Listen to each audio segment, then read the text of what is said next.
Hi, I'm John Ruby. And I'm Corbin Coyle. We host the Moving Spotlight podcast. We're here to tell you about LA Art Corps' summer fundraiser, Art is in Bloom. It's on July 23rd. Wow, be ready with your prompt there, bro. Jesus. I missed it. I missed Snoozing the cue. at the wheel. All right, attend in person or online. All right, tickets are available at laartcore.org. Spell that for me, Corbin. LAARTCORE.org. Ooh, rough one.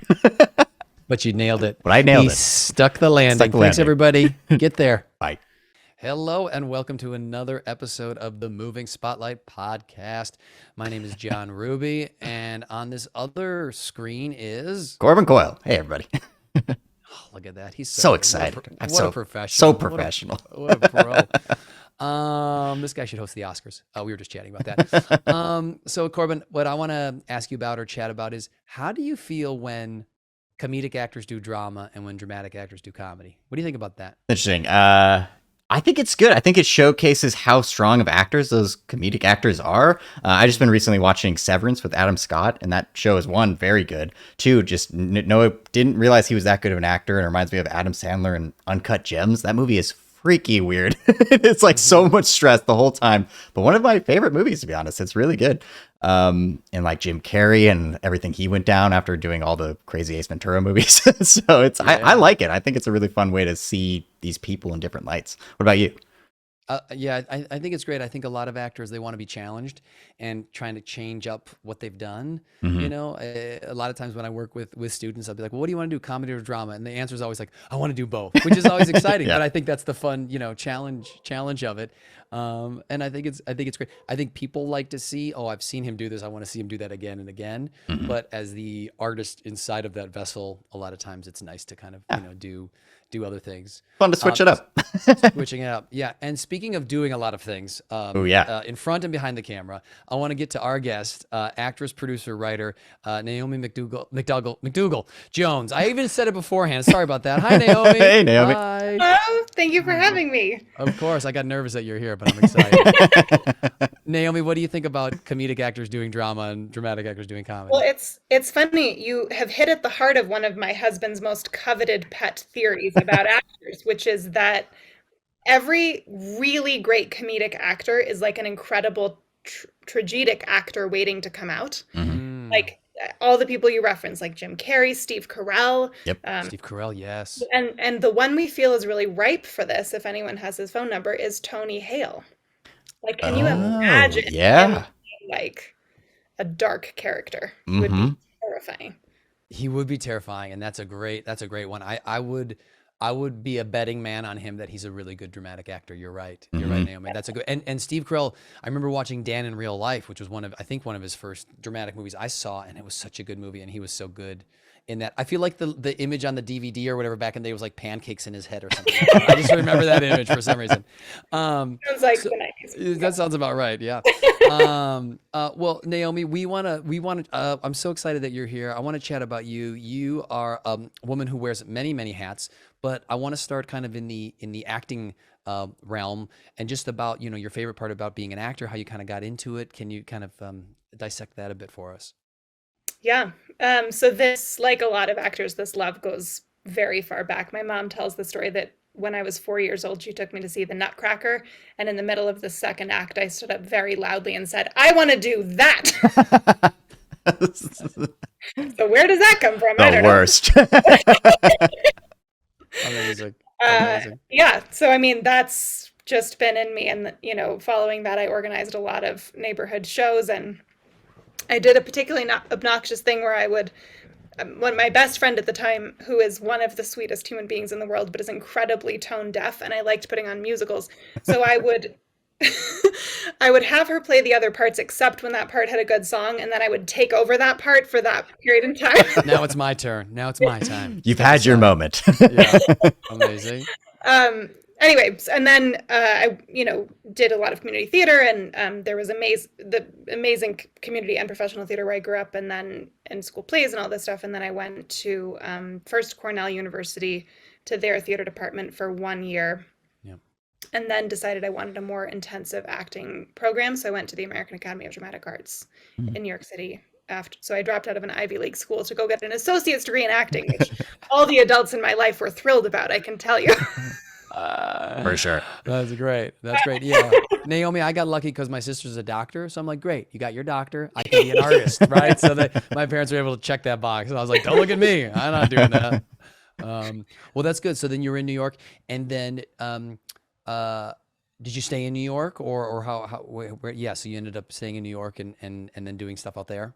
Yeah, I did. So I got out of school and started pounding the pavement with a fury. And I was in New York 13 years. I only moved away during the pandemic, Oh, Mm. okay. as so many people did. Uh, Yeah. Yes. but yeah, it was, and you asked me why I love it. And I mean, it's just the coolest thing to get to be somebody else for a while, Mhm. and to Mhm. see what it's like to live somebody else's life and to be in somebody else's body. And Mhm. Yeah.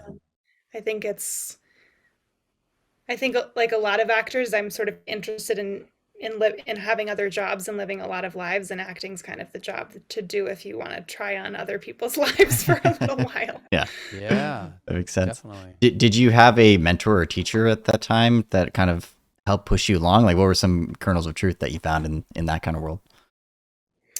I had this wonderful acting teacher at the American Academy of Dramatic Arts called Tracy Trevette, who very sadly got terminal lung cancer Mm. like right after graduation. But I happened to live only a couple blocks from her, and so that summer when she was dying, I spent almost every day, a little time almost every Wow. day at her house. And it was this remarkable thing where she was like this outrageously wise person, and so it was like she was downloading a lifetime of advice to me Mm. in that summer, but things that have only made sense to me 10 years later. And I'm like, oh, Of that's course. why she told me that. But like, she just knew. She was so Yeah. amazing. I love that because I say a lot of really smart stuff to Corbin. He's like, I don't Yeah, get yeah, it. I'm yeah. like, 10 years. Corbin, Yeah, timestamp yeah. this. 10 That- years from now, that'll that's feel the like problem. genius. That'll feel like genius. That's the issue we're Um, having. Naomi, I love that. I love I little known fact, I went to the American Academy of Dramatic Arts in LA for their summer program, which Oh, was like a amazing. 2.5. Yeah, and I really loved it because I didn't I went to Northwestern, but I studied German, was my major, and business was my minor. So I was in completely different worlds exactly. I thought I'd work for like BMW or Audi or, some German company. So, but I really wanted that feeling of like kind of like the all day, being in movement and Yeah. singing and acting and script analysis. And so it was such a cool experience to do that and kind of, be studying that like all day, every day, being immersed in it. Isn't that such a great feeling, isn't it, when you find It's that so thing that you great. love? Mhm. And because I knew I wanted to be an actor from the time I was 4, kind of my entire childhood was like, when do I get to do this for real? Like, when do I get to be around people and do this with people who care about this as much as I do? And then I ended up getting talked into needing to go to a 4-year liberal arts program. I went to Cornell, and there were a lot of things I loved about Cornell, but the setup of their theater department was such that you could only take acting classes with exclusively other acting majors when you were a junior and senior. So it meant that when you were a freshman and sophomore, you were taking acting classes with like pre-med students for whom this was like their Uh, screw around class. yeah. And I was like, this is so frustrating. Like, this is supposed to be the time. So Yeah. then, which is the big reason why I left. And so then getting to ADA and just like that building, and everyone is there, everyone who's there. I mean, it's like getting to Hogwarts or something. Like, everyone's there for this one thing and this one purpose that's like their destiny. And it was so nice. Would you rather go to Hogwarts? I mean, obviously, but That would be all. Well, go to Universal Studios. This is not a plug. I They've just got got there for the first time. it's amazing, right, Naomi? It's So well amazing. done. Yeah. I Yeah. haven't been. I'd never read any of the Harry Potters, watched any, and then on our honeymoon, my wife and I honeymoon in Italy, one of the Airbnbs had all like 7 DVDs. Like, they didn't even have like streaming, they just had like the DVDs. And we started watching them, and she's read all the books and had seen all the movies. And Yeah. she like introduced, and I just loved it. And then when we got back here, we went, and it's such a cool world. And just side note, Corbin, maybe you know this, but they're opening like Super Mario Land. Have you heard about this No. Nintendo Land, which they already have in Japan, that looks kind of Sick. cool. Yeah, it looks kind of cool. Like when they create those worlds and they do such a great job, it's really neat because you go there and you're like, like with the Harry Potter world, you can't see anything else, which I think is really neat. Like they built the Yeah. building so high that like you can't see like, oh, there's King Kong or whatever. It's like you're in Oh wow. that Yeah. world, right? And the attention to detail in the Harry Potter land, I found really moving. I was a giant Harry Potter nerd. I mean, I was like 11 when Harry Potter was 11, and I was 12. But, I was You're right there. I was Yeah. in it. And so I have a very deep love for them. I won't tell you how many times I've reread all of them. But like going into the Hogwarts that they've built, and just they didn't have to do that level of detail that it's really beautiful. So Naomi, I just want to ask you, it is a cool thing when you have a passion for something and then you meet other people that are just as passionate, right? How I feel like even Corbin and myself, like and yourself a little bit too, like we have these like inner nerds in us that love certain things. And like when you meet other people that are just as into it, it's such a cool feeling, like that acceptance of like, great, you're as into it. Isn't that a neat to find that, right? And feeding that passion? Yeah, and not only that, but sort of steel sharpens steel, not in like a competitive way, but like if you're in a place with people who are trying to become the best at something they can be, that makes you better too. It's like you're constantly, that person like does something and blows you away, and it gives you that like, oh, I want to do it that well, and it makes you better. Yeah, I love that. I love the steel sharpened steel analogy, because I feel like there are often times, especially, well, in every industry, but especially this industry, you can meet up with people that are way ahead of you and like not far enough, and it's good to be competitive to like figure out where you're going to land and how to improve that. It's Yeah, cool. and I don't mean competitive in the sense of like No. hating things. I just mean in the sense of like Self competition kind being of. inspired, and like when someone does something that's amazing, it gives you that drive. Yeah, and it's also fun just to see like especially with art, the wacky stuff that somebody else comes up with, and you're like, I want to steal that. It's like kind of fun. Yeah, I think you can be inspired by other people, that are really into it, and things can happen that, oh, I didn't even know that was possible, or oh, that's new, and you can absorb that and say, okay, great, that kind of opens up the possibilities for myself. Naomi, I want to just kind of transition a little bit into this world, which is you doing a little bit of research. Looks like you're like a self-starter. I know you've done a lot of things, but like as far as projects, I've noticed you've like written some films that you've acted in and things like that. How did that come about? Was that like always going along with the acting, or was that something you're like, okay, I don't want to wait on someone else's time frame, so I'm going to like start writing my own projects? How did that happen? So, this is kind of a funny story. I wrote my first play in high school for a competition and won the competition, and so that then I was sort of like, oh, maybe I can write plays, and so then when I was in school, I was writing plays, and when I got out of school, I was writing plays, but like not very serious. I mean, they were seriously in the sense that I was trying to make them good, but I wasn't thinking of myself as a playwright. It was just like something to do while you're waiting to get cast in a part, kind of. And they kept getting produced in New York and around the country, and I got to be in them. But my agent at the time, and this is an indication of how much the world has shifted around this, my agent at the time was like, well, are you a writer or are you an actor? And I was like, well, can I be both? Yeah. And he's like, no, because people are going to get confused. You either have to be an actor or a writer. And so I was like, okay, well, I guess I'm an actor.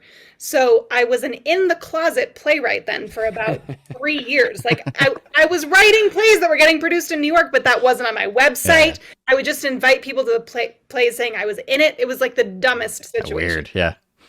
So dumb. But no, Naomi, I remember that too. Yeah, I remember meeting with a manager, and they were like, well, you're going to be a writer or an actor? I was like, well, I can't do it. Like, they're kind of like, no, you got to pick one. It felt like at the time, yeah. Well, and now these young actors like, oh, my agent says I have to make my own work. And I'm like, right? Does it make so much sense? Like, obviously, if you can write parts for yourself, that's great. Yeah. Anyway, so that sort of happened. And then as that was going on, as I was in my in-the-closet phase as a writer, I just got really annoyed with the parts available for women, frankly. Like, I didn't want to be an actor my whole life to play the super supportive girlfriend or the stripper number 5 with a gold heart or what, I was just like, this is horrible. And what about the supportive stripper girlfriend? Is that not? That's sometimes a thing. I'm pretty sure I've played that part, actually. I was like, not that either.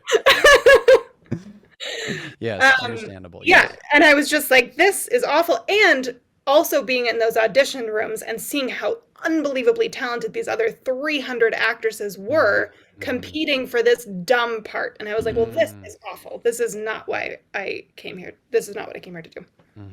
So then with a friend, in a moment of great audacity, we were like, well, we'll just make our own movie. Like we can definitely do it if these bozos can do it. And I was like, great, I'll write a movie. And she was like, I'll produce the movie and we'll both be in it. And it was easy. It was a cakewalk. And it was always a lot easier, Naomi, than it seems, doesn't it? Yeah, no, it was really hard. But That's what I'm saying. You're like, at the moment, you're naive. You know, yes. Yeah, you're like, I often say that I'm really glad we didn't know what we were getting into at that 100%, point. If we'd known, we wouldn't have done it.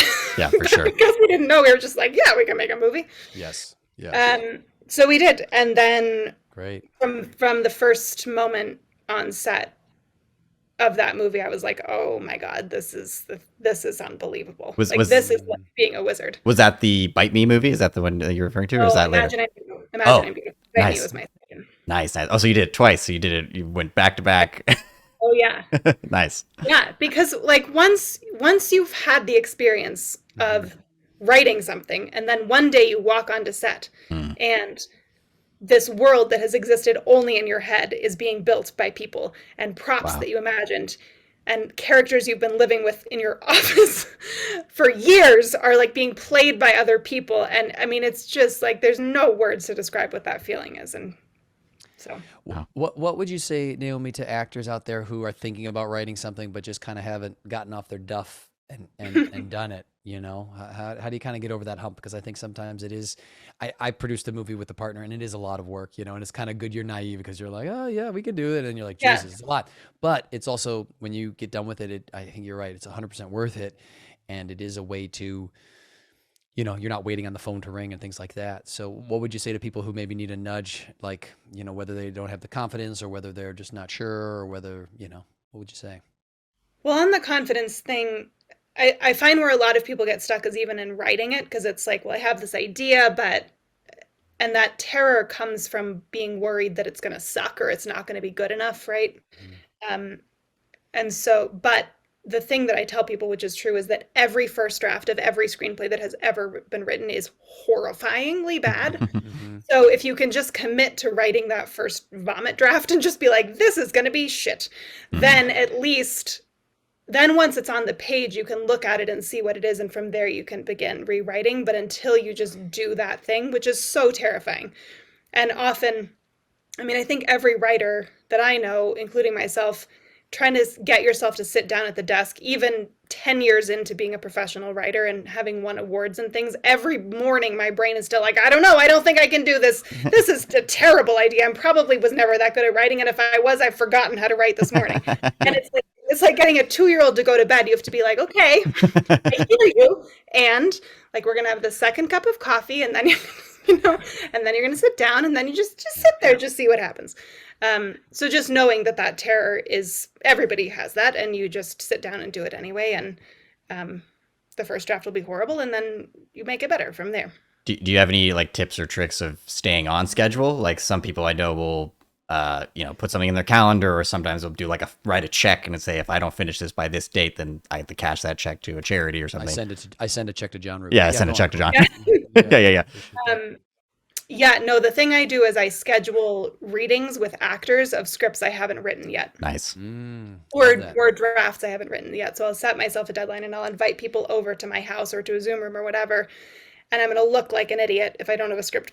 Yeah. Everybody want to improv? Yeah.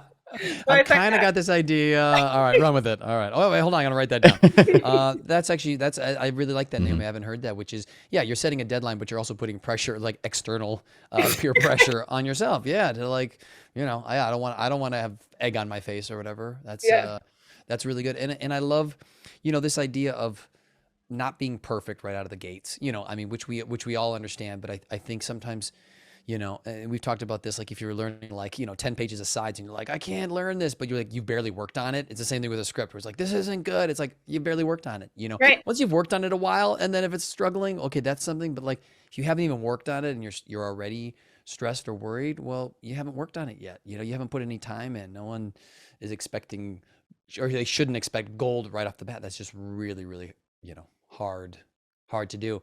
So how did you find then writing and then also acting in your own projects? Did you like that? Were you also producing it too? The I don't know if the first one was a short film or a feature, but I know the Bite Me I think was a feature. So Yeah. how did you like that kind of with the different hats? I love it. I I mean, writing, basically you get to write yourself the best part you can literally imagine and then play it, which is wonderful. Yeah. Love it. That's Yeah. very fun. And Yeah. there's a very fun uh process for me where I sort of, once the film goes into pre-production, the script has to be more or less locked. So I get to Mm. phase out of being a writer. And when I'm in writer's brain, it feels like I'm sort of playing all of the characters in this way, this very specific sensation of like tentacles from my brain into each of the characters and like then playing all of them at the same time. And then switching that off and getting to start fully embodying one of the characters, which I really enjoy, and like getting out of sort of the intellectual space about that person and into the Hmm. body. But what's great is you've already done all your homework, right? Mhm. That you would Yes. do as an actor, right? There's almost Yes. nothing to do because you've already lived with this character for years. You've already written all the Stanislavski back stuff, whatever, when you were Yeah. writing it. So you just get to literally start trying to figure out how to embody the person, which is fun. For the Um, sorry, for the other characters, when they came on stage or like rehearsed or any of that, were they doing anything different than you could have ever imagined? Like, how was that experience as well? Oh, of course, it's so exciting. I mean, and I feel this because I don't direct my films either, so somebody else takes Cool. over that. And people always say, "Isn't that hard?" Because like, you have this specific vision, and then they're going to do something else. And I'm like, no, it's Yeah. fantastic. Because like, as long as you pick the right people, which is the baseline, because you could pick actors or directors who have a completely different vision, and then it's going to be a catastrophe. Mhm. But as long as you pick people who have the same basic vision, and in terms Hmm. of actors are like the right people for the part, then they take what you have laid the framework for and they make it even better than you could have thought of on your own. And then it like comes into 3D life and it's so exciting. Wow, that's so cool. Yeah, I remember the first short film, Naomi, that I wrote, directed, produced. I was wearing so many hats that then in my feature, when there was other people in those roles, it was nice to take those off. And you're definitely right. And I remember, yeah, on that short film, because like I'm trying to act, then you're hearing like, okay, a plane, and you're like a sound picking that up as your producer brain, and then you're thinking about lunch, which is your line producer brain, and then you're like reviewing on the monitor. And so if you can find really good people, and I think you nailed it, it's like, okay, great, I trust this person. They're gonna bring something else to it that I love. It's wonderful to find those people and hold on to them. How did you, Naomi? Because I think sometimes people, the writing it can be one thing. Also, the budget or the money can be a thing. So did you raise money? Did you do like fundraisers? Did you, find people to put some money in? Did you put some of your own money in? I think that's part of the process too for people. Yeah. Yeah. Yeah, the money is always the hardest thing, or it is, at least, unless you happen to come from a trust fund and somebody can write you a check, which I always wish I was in the position. Yeah. Yeah, so we made Imagine I'm Beautiful for $80,000, and then we Hmm. made Bite Me for $500,000. Wow. Hmm. So we Hmm. fundraised all of that. I don't have any money, so I couldn't put any money in. Yeah. Um, so some of it was crowdfunding, but most of it was, so I think for Imagine I'm Beautiful, we raised 20,000 in crowdfunding and the rest was investors. And Wow. then for Bite Me, we raised 35 in crowdfunding and the rest was investors. Um, Nice. Impressive. and it's just, I mean, it's, I mean, I want to say it's hard because it's emotionally hard. I find that phase really hard when you don't know that the movie will happen yet, right? You're just sort Mm. of like asking and getting rejected and asking and getting rejected. And you get one yes, and that's part of it. And then you get no's and no's and no's. It's a bit like being an actor, actually. Yeah.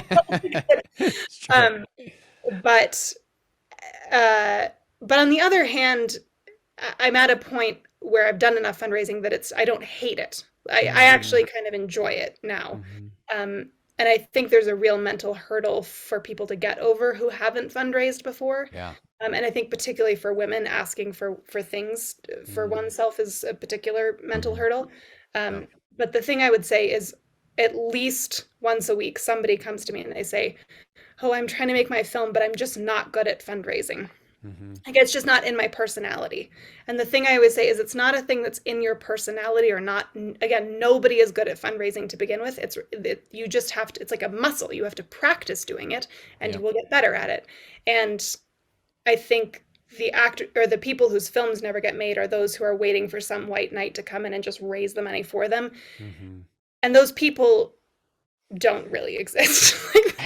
If you somehow get like magically picked up in the system and whatever, maybe you reach a point in your career where you don't have to do that. But at the beginning, you have to do it. And you just have to be willing to get rejected a lot more than you get yeses. Yeah. I remember for the feature I did, Naomi having to call some people, and the first guy I called was a guy I knew, and he said no, and then but I had to call some other people and eventually kind of raise some money. But it is challenging, and I think you're right. There's like a certain I don't know anyone that like loves fundraising, but you do it out of necessity because you love the project, and so you kind of got to put that ego aside and say, okay, if I really want to do this, I'm gonna have to make it happen. And I think that's that's how you put yourself into the game, and you got to figure out how to psych yourself up for that, because that is challenging. Sorry, just quickly, I think we put money on as a resource on this sort of pedestal, and I think particularly if you don't have money, there's this feeling of like money is like this whole other thing. But reasonably, you're just looking for teammates in the same way that you're looking for a DP and an editor. And if you went to some DP and they were like, well, I can't do your project because I don't like the script, or I'm doing this other film or whatever. Like you might be disappointed, but you wouldn't like be like, oh my God, I'm terrible and I'm not good at DPs. You'd just be like, oh, okay, that's not the right teammate. And in a similar way, like these are people who are getting something from participating in your project if they want to, and money is the thing that they have to bring. Like they don't know how to DP, or they aren't an actor. So the resource that they have is money, and that's their way to participate with you. So I think it's really about God, this is why Naomi's so good at fundraising. I love it, Naomi. You're selling me. I'm ready to write a check. Yes, I agree. I agree. Do you have any money? But it's just about taking them off the pedestal and being like, okay, this is a human being. Yeah. What do they need? And trying to figure out like, what do you have to offer this specific person? Maybe they wanted to become a filmmaker, but their parents talked them into becoming a doctor, and they this is their chance to get involved in film again, and that's really exciting. Or they care about social capital and they want pictures on the red carpet at the premiere of a film they executive produced. There are reasons that people want to invest in film that aren't about making their money back, which is a good thing. So really it's about getting into their psychology and what do they need that you have. That's a great, I'm glad we touched on that, because I think it is important, and it is part of, there's the artistic side of what we do, and then there's the business side. And I think those two things, even I'm just thinking of like sometimes acting classes where they're like all about the craft, which is great, but then they don't talk about the business at all. And there's some things that are like the business and it's all marketing and they don't talk about the craft. And it's like, well, both of those things are kind of hand in hand in our world. And I think the sooner you can kind of be okay with both of those, of like, all right, I got to get new headshots. No actor's excited usually about paying the money and organizing and all that stuff. But once you have them, you're like, great. And it's the same thing as like fundraising. There's certain parts of what we do that are really exciting, but there's other parts that are kind of the grind. And I think if you can avoid those, but you can be holding yourself back if you're afraid to kind of step into that, and I think with what you're talking about, that's part of it. Naomi, how have you found people that you've partnered with? Like, how do you find those good people? Like, I love that you were saying, like, has it been friends of yours? Has it been like, how do you kind of find the people in your network? I literally ask anybody I've ever met and ever meet. Nice. What do you ask them? You just say, hey, will you work with me? Well, no. Like, wait, are we asking about Corbin, work with me now. Work with me now. That's what you did. Are we asking about money teammates or no, creative? just like creative. Oh, okay. Yeah. That was my answer for money teammates. Yes. No creative teammates. I've met, particularly at the beginning for Imagine I'm Beautiful, I met an odd number of teammates at like mutual friends' birthday parties or those like filmmaker mixers, I think at the beginning of your career, those are great. And a lot of people kind of overlook them, or they don't like networking or whatever. Nobody likes networking. It's horrible again. But but it's nice. But I have found those very effective ways to start building my community and my team. Yep. And then sometimes it's referrals of people who I know. Sometimes you do put out like an open call for a position, or a thing I do a lot now is I'll write up an email with whatever type of person I'm looking for very specifically, like a DP, but not just any DP. Like I try to get really specific about here's the budget level, like here are the qualities we're looking for in a DP, this thing, and I send it to a broad network of people whose opinion I trust and say, do you know anybody? And I get a lot of people back that way.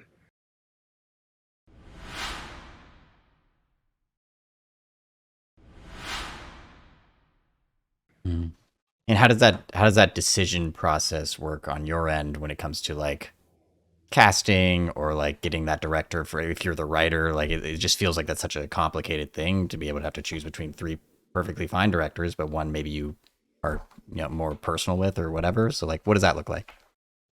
I think in the situation I'm in, finding a director is like finding somebody to marry. Like for sure. That is a very intimate and like important. You have to find like the magic right person whose vision aligned with yours, who's going to be a good collaborator, and not just a good collaborator and saying yes to everything that you say, but like saying no at the appropriate times, or saying like, what about this thing? And is going to be a real creative partner. So that, I guess to extend the metaphor, I just do a lot of dating. Gotcha. Yeah, I've slept with every director I've ever worked with. Naomi's awkward sip of tea. Just kidding. Totally a joke. Totally yes. a joke. Metaphorically. Metaphorically. Yes. And then in terms of casting to me is like the most fun part. It's less fun if you're going after name actors, because then you're just having to put out offers and you never get to meet them and you never get to audition them, and they're just like, and their agents probably never show them the offer most of the time, and so you're just sort of like, that part sucks. But in terms of normal casting, like having auditions is another one of those things that's just like so fun, because these characters you've lived with for so long, and you get to see all of these in different interpretations, one right after another, and it teaches you things about the character, and then the one person walks in the door where it just is magic, and that's so exciting. And that's amazing. Do you try to read with them every time, or you just kind of sit there and watch? Like, how do you like to approach that?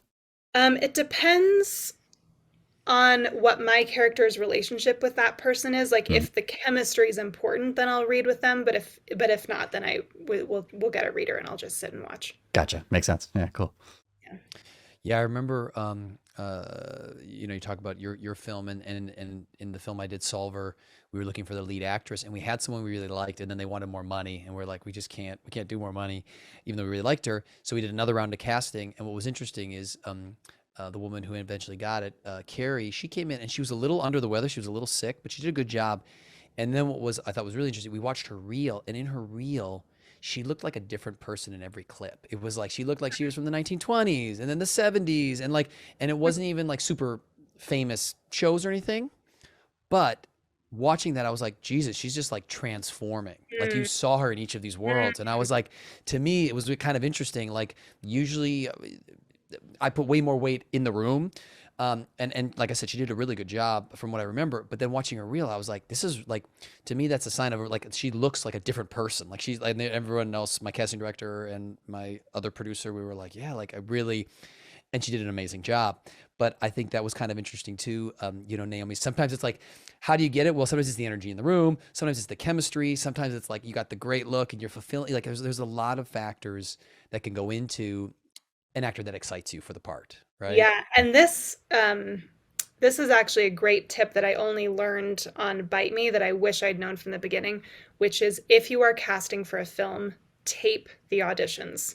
Because it is different which actors read on screen and which read in the room. Like with Bite Me, there was this one part, our casting director was just taping all the auditions, and there was this one part where at the end of the day we weren't sure, and there was this Harold Surratt, who ended up getting the part, in the room. We were like, maybe. But when we watched all of the tapes back, when on film, it was so clear that he was the person, because he had it all right there. But even from the distance of where we were to him, you couldn't see it as well as you could on film.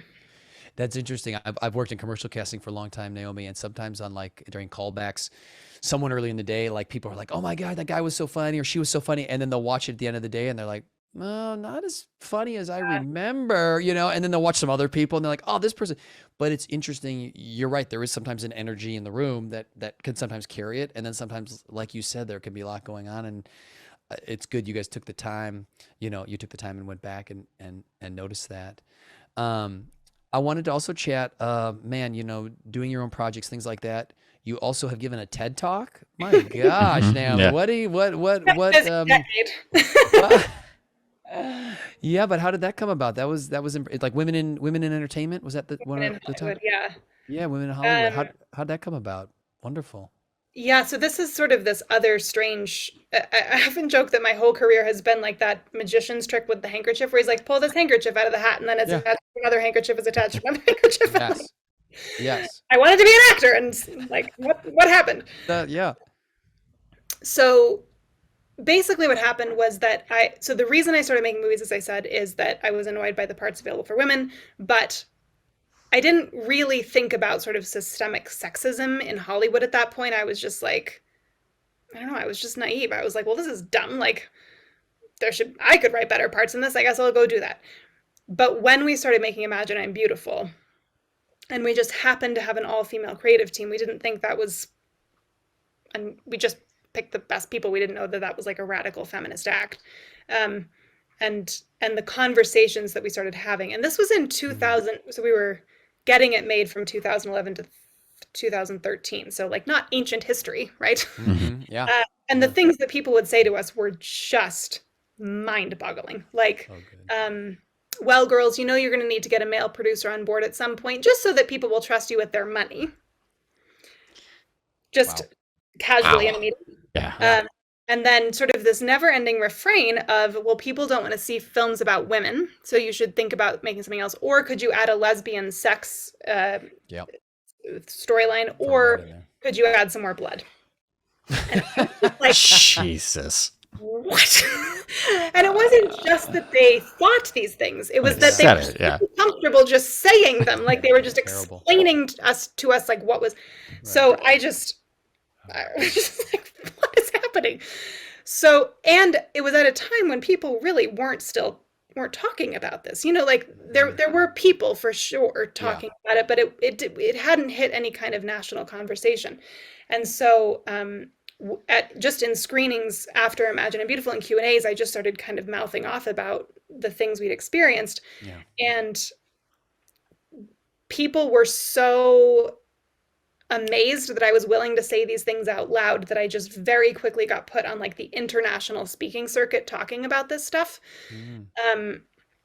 Mostly because I was too dumb to realize that it might jeopardize my career to be saying these things out loud. And so they're like, put that girl out, she'll say it. And so eventually off that got invited to do a TED Talk, and I did, and off that got invited to write a book about it, which I did, which came out in 2020. So yeah. Wow, wonderful. And I think over 1 million views when I looked. So that's congratulations. Thank you. Well, that is I love that. My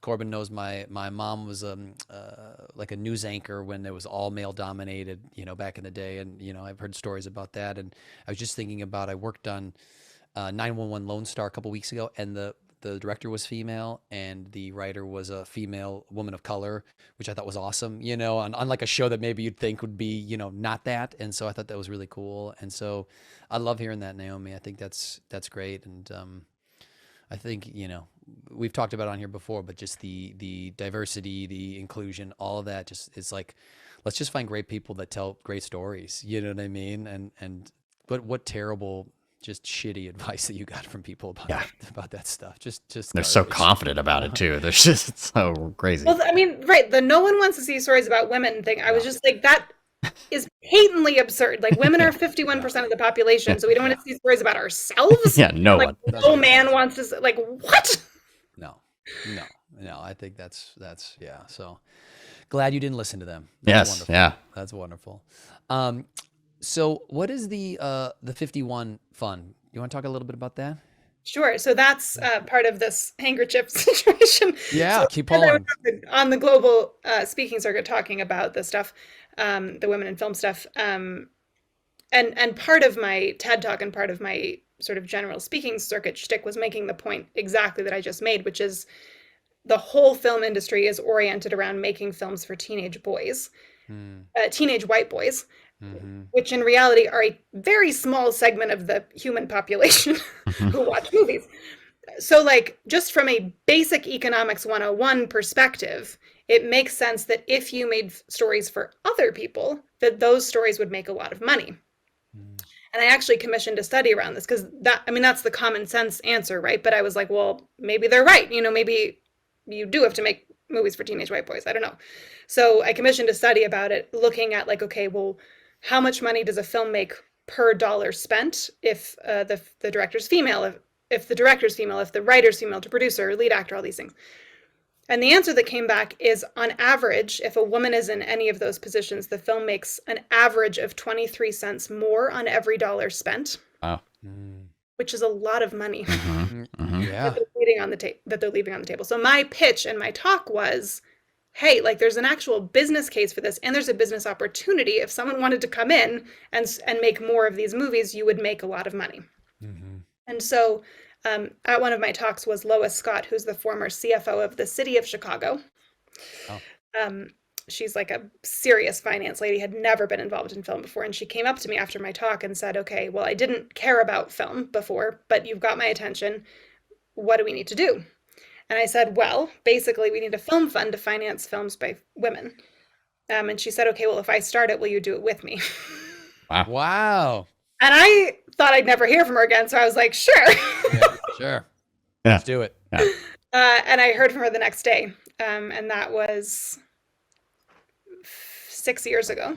And we Wow. just started figuring it out together. And we very quickly brought on some other. Hello, I'm dog sitting this dog, and she's a little emotionally needy. Hello. All right. um, so we brought on Caitlin Gold and Lindsay Lanzillotta, who are indie film producers, as co-founders very early on, and we just started figuring it out. And our first film premiered last year, Cusp, and it premiered at Sundance, and it won a special jury prize, and got an Oscar campaign this year, and we have 5 more films coming out this year, and hopefully 10 more the year after that. So, Oh my Wow, gosh. congrats. Congratulations. Yeah. thank you. How do people get onto your radar for that kind of stuff? Like, is it like what's the submission process like? How do you review it? All that. Yeah. So, it is a. I want to say up front that it's a core, Mika.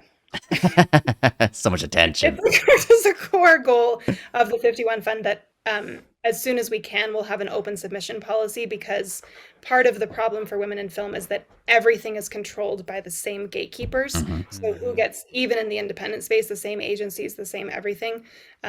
So once we're big enough to have a staff of readers, we very much want to have an open submission policy. Amazing. At the moment, we're still all working for free, even though our investors are making money, but we're still working for free. So we just can't do that yet because the volume would be too great.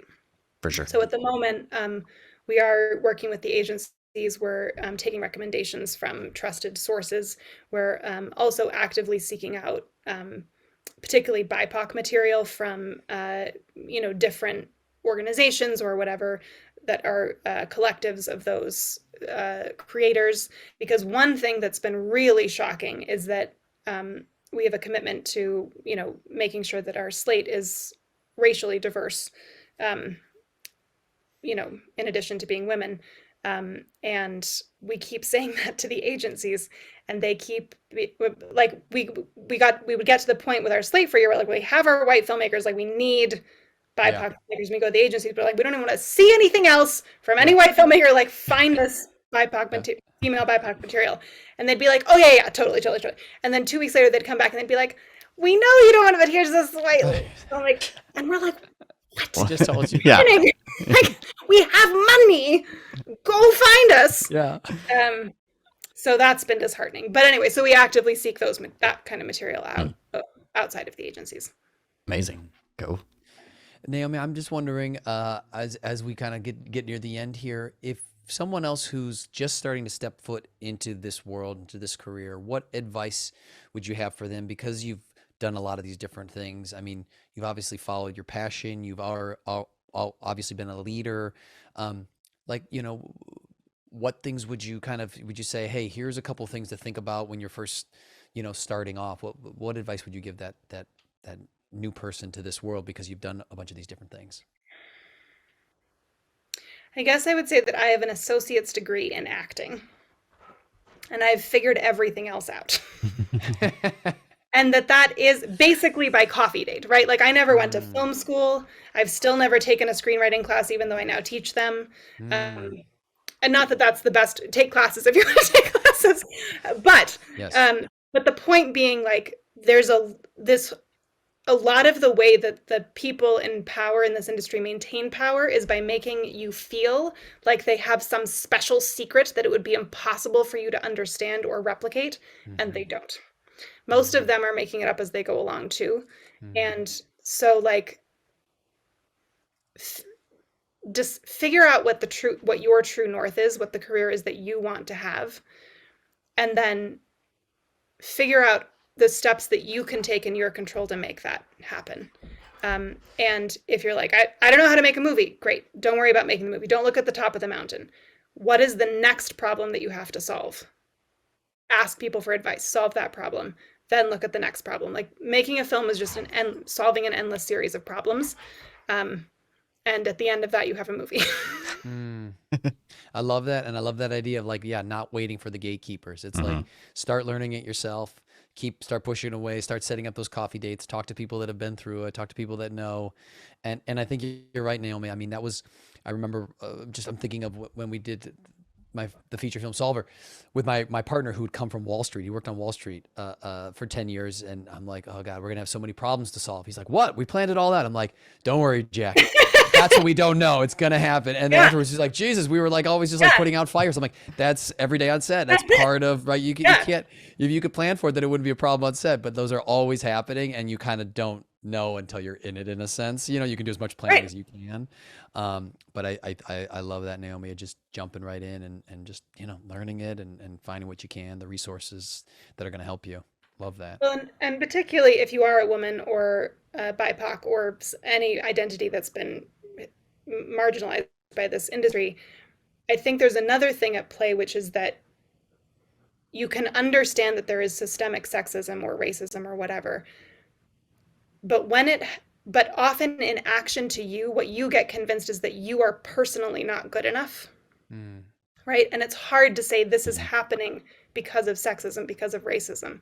And so, but it is, right? Because that's how we get those stats, is that enough people get pushed out and marginalized out of the industry. So to be able to say to yourself, you know what, I'm not letting them assign my story worth or not. I'm not letting them tell me that my story doesn't have value, and being brave enough to make it anyway, and to find the audiences who do care about it, who do exist, is really, really important, because that's the only actual way out of this situation. Yes, they're starting to crack the gates a little bit more, but the percentages are still, frankly, abysmal. And I did this calculation for my book. I think if we continue to progress at the same rate we're progressing in terms of parity, it's going to be 287 years before we get there. I don't have that long. So, I think, so the answer to me is not like, okay, let's wait. We'll just sit here patiently for 287 years till we get parity. It's like, you got to find ways around them, right? If that's the rate at which they're going to grow, you have to figure something else out. You have to build your own door. Build your own door. I love it. And Corbin, it reminds me of what we were just kind of chatting about yesterday, which is like, stamp your own artistic passport. Yeah. You know what I mean? Stamp it for yourself, and I love that. So Naomi, thank you. Really inspiring, really like thought provoking, in the sense of gets me thinking about a lot of things. And I love how you are doing projects, but also looking at the bigger picture. I think that's really, really awesome. Naomi, we have one last thing before we let you go. Okay. Yes. Okay. It's in the email, but I don't know if everybody reads the email we send, Corbin. So it's kind of exciting. It's called Your Best Bad Acting. Okay. It's really fun, Naomi. What it is, we put a quote in the chat, Okay. and you get to have fun acting over the top. You get to have fun with it. You can do an accent. You can do something silly. You can do whatever you want. It's the point is to be bad and have fun with it. Okay. And we might give you a redirect. We might not, but it's just for fun. So whenever you're ready, once you've got the line, do you recognize it at all? Do you know what it's or at least what it's from? No. No. Okay. Although I just made a vampire movie, so I'm embarrassed that I don't. That's why, Corbin, can you fill her in just a little Yeah, bit? it's From Dusk Till Dawn, and it's George Clooney saying it, funny enough, but yeah. don't want to influence you too much. Yeah. So do your own when you're ready. Mika, can you hold it together for another 5 minutes? No. No. Just I don't want to hear anything about I don't believe in vampires, because I don't fucking believe in vampires. But I believe in my own 2 eyes, and what I saw is fucking vampires. Now, do we all agree that what we are dealing with is vampires? Little cameo. Yeah, little cameo. I love it. Corbin, you got a redirect. That was good. I have a fun one. Yeah. With your Harry Potter passion, I want you to do it in whoever your favorite character is. I want you to do it as your best version of that. Ooh, hair up. I'm trying to think of who would be a fun character. Maybe not my favorite. And try Voldemort. Ooh. I never tried a Voldemort impression, but this may be. Go swing for the fence. I don't want to hear anything about I don't believe in vampires, because I don't believe in vampires. But what I believe in my own 2 eyes and what I saw is fucking vampires. Now, do we all agree that we are dealing with vampires? So good. Yes. I always like when props make an appearance, Corbin. You Yes, know the that. pen. And you just got to. It's No wand if got you're- to. I love it. You have to. No wand otherwise. Oh my God. That was great. Naomi, thank you for having fun with that. Yes. We've forgotten about George Clooney because you crushed it. You are Yes. the new that person. Well, Naomi, thank you so much for your time. This was, like I said, was lovely. It was lovely chatting, lovely getting to know you. And I hope people check out your film. Is there places they can find your film or your book? Where can they go to find out more about you, Naomi? Yeah, I mean, everything's on my website, which is NAOMIMCDOUGALJONES.com, but Bite Me is on iTunes, Amazon, Google Play, and Imagine I'm Beautiful is on Amazon. Oh, cool. Prime. Great. And Great. is everywhere books are sold. It's called The Wrong Kind of Women. The Wrong Kind of Women. Excellent. Well, please go check that out. Go support her. Naomi, thank you so much for your time. This was lovely. Thank you. So thank you so much for Thanks being so much for here. having me on. Of course.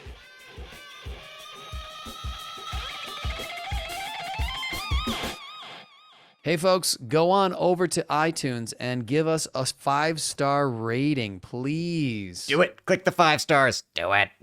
Corbin just made me do it. I felt weird rating my own show, but Corbin said I'm supposed to. We've been He begging did it already. week after week for people to rate us, It's and then kinda like John are you has never supposed to- done it.